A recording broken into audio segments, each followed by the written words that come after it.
નમસ્કાર મિત્રો, જાગૃતિ કિચનમાં આપનું હાર્દિક સ્વાગત છે। અત્યારે કેરીની સિઝન ચાલી રહી છે, તો ચાલો હું બનાવું છું કેસર કેરીનો કોપરાના લાડુ। તેના માટે મેં 2 ચમચી ઘી લીધેલું છે। ઘીને ગરમ કરી નાખીશું અને મેં 200 ગ્રામ કોપરાનું છીણ લીધેલું। વાટકીના હિસાબથી મારે 2 વાટકી કોપરાની છીણ થયેલું છે।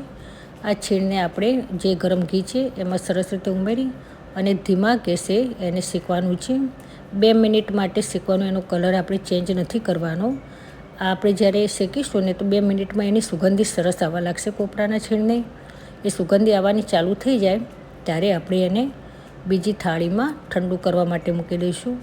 આ ઠંડુ થઈ જાય પછી જ આપણે એને પાછું ઉપયોગમાં લઈશું। હવે હું ફરીથી પાછી કડાઈને ગરમ કરી દઈશ। મેં 2 કેસર કેરી લીધેલી, તેનો પાણી નાખ્યા વગરનો પલ્પ કાઢી દીધેલો। હવે તેને એ પલ્પને આપણે ગરમ કરવાનું છે કે એની અંદર પણ પાણીનો થોડોક ભાગ રહેલો હોય છે, તે પાણીના ભાગને આપણે સરસ રીતે બાળી નાખવાનું છે। ગેસની ફ્લેમને આપણે સ્લો જ રાખવાની છે, આમાં આપણે ફ્લેમને વધારે કરવાની જ નથી, ધીમા ગેસે જ કરવાનું છે। તો આ ધીમે ધીમે હલાવતા રહીશું। હવે તેમાં મેં 2 ચમચી મિલ્ક પાવડર ઉમેરેલો છે।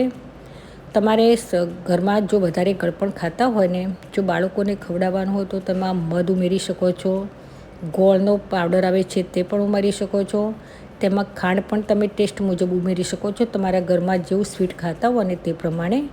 મેં તેમાં કંઈ ઉમેર્યું નથી, મેં એકલો મિલ્ક પાવડર અને કેસર કેરીનો જે પલ્પ હોય મીઠી જ હોય છે તે જ 2 ઉપયોગમાં લીધેલું છે। જો મિત્રો આપણે જે મિલ્ક પાવડર નાખ્યો ને એટલે ગાંઠો થઈ જાય છે એમાં, તો એ બધી મિલ્ક પાવડરની ગાંઠને આપણે આ ધીરે ધીરે કરી અને બધી ગાંઠ ઓગાળી દેવાની છે અને આપણું જે મિશ્રણ છે એકદમ સરસ રીતે મિક્સ કરી નાખવાનું છે। હવે આપણું જે કોપરાનું છે ઠંડુ કરેલું હતું તેને આપણે અંદર ઉમેરી દઈશું। ઉમેરી અને ધીમા ગેસ ઉપર એને હલાવતા રહેવાનું। ધીમે ધીમે હલાવી અને જે આપણું બધું મિશ્રણ છે એને સરસ મિક્સ કરી દઈશું કે એને પછી સરસ ગરમ થઈ જાય એના માટે। જો આ રીતે આપણે સતત હલાવ્યા કરીશું અને આપણે આને 5 થી 7 મિનિટ સુધી હલાવવાનું છે। પહેલાં આપણે ચેક કરીશું, જ્યારે આપણે નાખ્યું ત્યારે જો એ મિશ્રણ છે ને આ રીતે થતું, એનો લાડવો કેવું કંઈ વળશે નહીં, આવું હોય।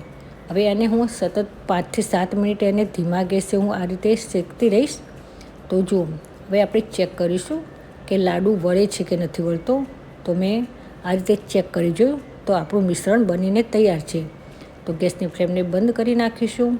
પાછું જે આપણું મિક્સ કરેલું મિશ્રણ છે તેને ઠંડુ કરવા માટે ડીશમાં હું કાઢી લઈશ અને તેમાં મેં ઇલાયચી પાવડર પણ ઉમેરેલો હતો કે જેનાથી પણ ટેસ્ટ સારો આવે છે। બીજું એમાં તમે ડ્રાયફ્રૂટ પણ એમાં મિક્સ કરી શકો છો।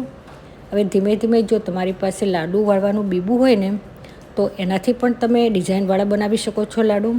અને એ રીતે ના કરવું હોય તો આપણે હળવા હાથે આ રીતે ગોળ ગોળ કરી દઈશું તો પણ તમારા સરસ લાડુ બની જશે। તો મેં આ રીતે લાડુ બનાવી અને પછી મારી પાસે કોપરાનું થોડુંક છીણ રાખેલું હતું મેં અલગ, તો ઉપર છીણને આપણે આ રીતે ઉપર લગાવી દઈશું તો દેખાવમાં પણ સરસ લાગે છે। તો જુઓ, આપણા કેસર કેરી કોપરાના લાડુ બનીને તૈયાર છે। મિત્રો, આ વિડીયો તમને પસંદ આવ્યો હોય તો મારી ચેનલને સબસ્ક્રાઈબ, લાઈક જરૂરથી કરજો અને તમે પણ ઘરે બનાવવાનો જરૂર ટ્રાય કરજો કે બાળકોને, પછી ઉંમરવાળા હોય તેમને પણ બહુ સરસ ભાવશે અને બહુ સરસ ટેસ્ટી પણ લાગે છે।